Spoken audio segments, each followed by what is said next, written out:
G'day, mate. Welcome back to the channel. I'm FPL Root, and to today's video, we're going to be looking at the most kind of popular transfers out. So people that are looking to get rid of these players and the most common players, and just looking at free replacements, kind of varying in price because some of them you might need some cash. So if you do two of them, you can kind of make up the money with another transfer. So they're not like for like replacements exactly, but some of them, are less value and some of them are more value for that reason. And if you're new around here, please make sure you subscribe to the channel. It's completely free. And it really, really helps out the channel and allows me to make more content, more videos, and keep this going. As a little like as well would be great. So we'll move on to the Cancelo replacements. So first up, we have Man United's Luke Shaw. So if you've already bought him in, say, as your James replacement, well done to you. You managed to get his hauls, and you're kind of laughing. If you didn't, his price has gone up quite a bit. So especially within the last game week or so, he has gone up 0.3. But if you're looking to bring in as a Cancelo replacement, his fixtures over the next two are probably the toughest you're going to get. So City at home, which is a derby, and Arsenal away, who are top of the league.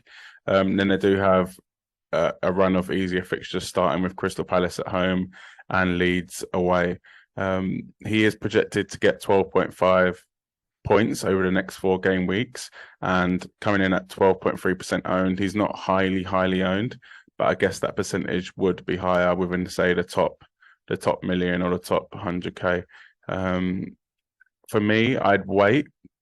I'd wait the next 2 game weeks because, like I said, they're not the best. And then if you're going to get him in against Crystal Palace and then the following great fixtures. If I was replacing Cancelo, I'd probably go for one of the next 2. So Fabian Schär coming in at 5 million, the Newcastle defender. He's roughly the same, owned 12.6%.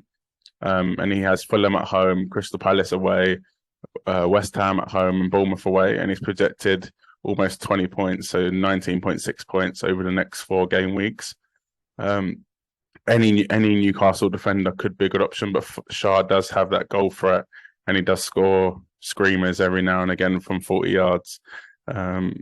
I went for Botman just to save that bit of cash, but Schär is a great option if you are replacing someone like Cancelo, who is really, really expensive. And Newcastle's defense has been unreal this season. Next up, if you kind of wanted a like for like almost, so it's the same team, you have got a City defender, and I've picked John Stones for this one. I just feel like he's the most secure out of all the other options. I know Kanji started every game apart from the last game this season, but I do fancy John Stones now. He's back from injury. He's played the last few games, and he was great the other day against Chelsea. So he comes in at 5.4. So again, you're saving a lot of money from taking out Cancelo, and he's only 2.1% owned. So a really, really good differential. City's fixtures are not the best, but they do have 2 double game weeks within the next 4. So they start off with a double game week against Man United away and Spurs at home. This is only if Spurs and Man City win their FA Cup games. Then they have Wolves at home, and then they play Tottenham away in game week 22. And then in game week 23, they have Villa at home and Arsenal away in another double game week. So 2 double game weeks within the next 4. Really good chance to get some points, although they're not the best fixtures, having to play Spurs twice, Man United and Arsenal in that. So not the best, but like I said in one of my last videos, City love a 1-0 win against these kind of bigger teams in the tighter games. And John Stones looks a really good option, projected just over 21 points, so 21.6 points over the next 4 game weeks. So really, really good option. Next up, we're looking at Mo Salah replacements. So over the last 2 game weeks, Salah has blanked, and with other players that have double game weeks coming up, it might be time to move the Egyptian on. So we'll start off looking at Marcus Rashford. Um, I know a lot of people already have Rashford, so I won't go into too much detail, as you know what a great pick he is. He does have City at home, Arsenal away the next two, and then Palace at home and Leeds away.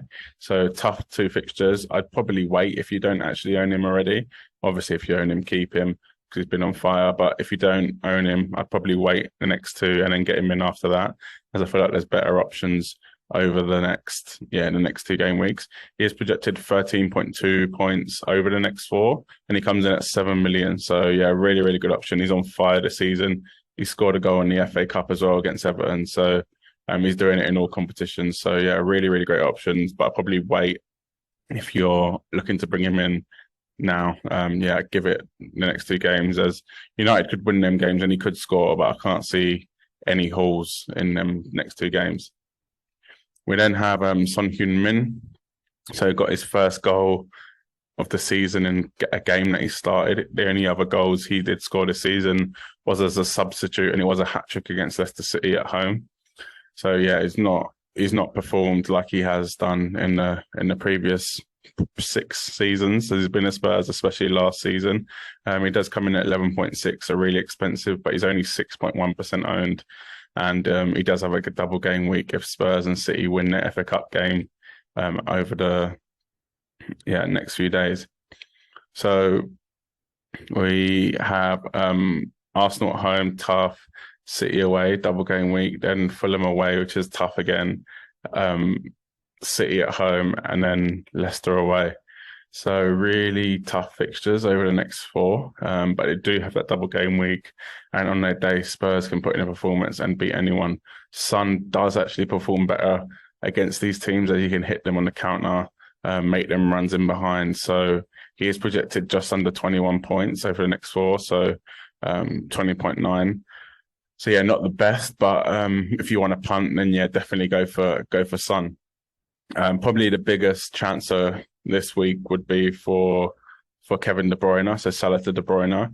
That is because City do have a double game week if them and Spurs have won the FA Cup games. I'm recording this before the FA Cup, so yeah, not too sure if they have or not. Hopefully they have, but you're looking at United away, Spurs at home, Wolves at home, Spurs away, Villa at home, and then Arsenal away in a double game week as well. So there's 2 double game weeks over the next 4. Pretty highly owned, but yeah, getting that double up on that City attack, coming in at 12.5 million, really expensive as well. But he is projected 27.4 points over the next 4, and I just feel like it's worth the punt going from Salah to De Bruyne. My transfer might be, because I have money in the bank, I could do Trossard to De Bruyne, and I'm really, really thinking about it, as I feel like this part of the season is when City really, really kicks on and kind of puts forward that title push. But yeah, so out of them 3, I'd definitely be going for De Bruyne. So now we're going to be looking at Darwin Núñez's replacements. I know a lot of people have had enough of him, missing sitter after sitter after sitter. He is really, really frustrating, and I probably couldn't bear owning him. I've only owned him once this season, and that was the game before the World Cup where he got a brace. So I haven't got that hate relationship with him. I actually think he's a good option, and you could probably get points if he does start, obviously finishing the chances. But if you've had enough, then I completely understand. And here are a few options to give you an idea of who you should go for. So first one, with Ivan Toney potentially injured and potentially getting a suspension because of the allegations against him. So I'd go for Mbeumo. So he comes in at 5.8 million and is only 2.6% owned. Brentford have looked really, really good this season. They've beaten almost all of the big 6, apart from kind of Spurs who drew, and then Arsenal who they lost to. But even without Toney, they kind of battered Liverpool, scoring 3 goals, and then Mbeumo was a big part of that alongside Vissa. So his next 3 fixtures are looking really, really good. for Bournemouth. So for Brentford. So they've got Bournemouth at home, Leeds away, and Southampton at home. And they do have a tricky game against Arsenal. But like I said, they've been doing really well against the big six teams this season. So even that fixture, they can get something out of it. He is projected only 14.1 points, which is not bad. That's about, let's say, a return in 3 of them and then a blank in 1. So not too bad. But I feel like he can definitely get more in them first 3 games. Next up, we've got Harold Kane, a player that I took out last week, as I'm sure many of you know, which has hurt me deep down, as I am a Spurs fan and I don't have faith in one of my own players and one of my own, basically. He comes in at 11.6 and only 6.1% owned, so a really, really good differential. I'm sure that will go up after this game week, but even that, it won't be as high as, say, 15, 20, 25%. He does have very, very tough fixtures, so Arsenal at home and City away in a double game week. But Kane can do it against anyone. In them fixtures last year, he scored a bag full of goals. I think he scored 2 at City away, and he scored 1 definitely at least against Arsenal at home. And especially with on penalties, he's a good option. And then they do run into Fulham away, which is tough as well. It's not as tough, but tough. City at home and Leicester away. And projected points is 23.5. And I think it all just comes down to what Spurs are going to turn up. But having saying that, even if Spurs don't turn up, Kane has been doing really, really well this season. He's got 15 goals, which is incredible. If Haaland wasn't in the league, then it would be incredible. I think it would end up on 36 goals if he keeps the same rate that he's on at the moment, which is again incredible, unheard of kind of thing. He's only 2 goals away from Wayne Rooney's Premier League record and 2 goals away from Jimmy Greaves's Tottenham record as well. So if he doesn't play the FA Cup game, he could break that against Arsenal at home. And what a lovely way to do it against your bitter rivals, and hopefully win the game. So I think Kane is probably the main option for Darwin replacements, and you can make it that money by dropping down if you do have Cancelo, or dropping down if you do have Salah, or if you even have it in the bank, the money. Another option could be if you wanted to drop down a bit further and kind of plan for the future. So we've got Nketiah coming in at 6.5 and only 3.2% owned. So we're coming towards that stage of the season where Arsenal are going to be coming up to their double game weeks. They've potentially got one in game week 21, but that's not confirmed. And they'll definitely have one in game week 23. Although they do have tough fixtures over the next 4 game weeks. So they have Spurs away, United at home, Everton away, Brentford at home, and City at home in the double game week in 23. So they have two good fixtures sandwiched in between 2 hard ones.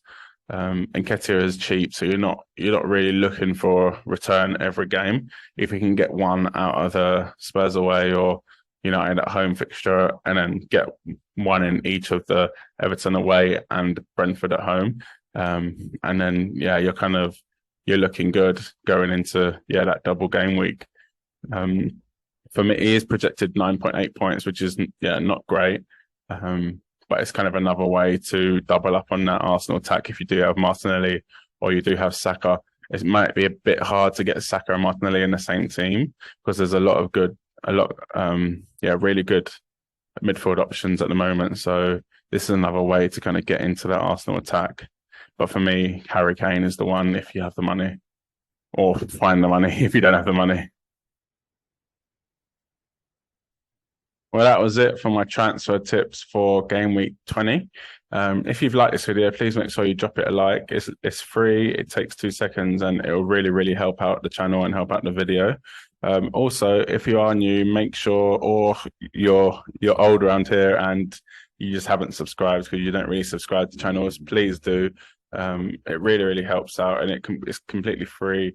Doesn't cost anything. So, and it really, really helped me out. Also put a notification bell if you are interested in hearing more about FPL videos. I will be doing some general football chat as well. And I also have a GOAT debate on my channel, so make sure you check that out.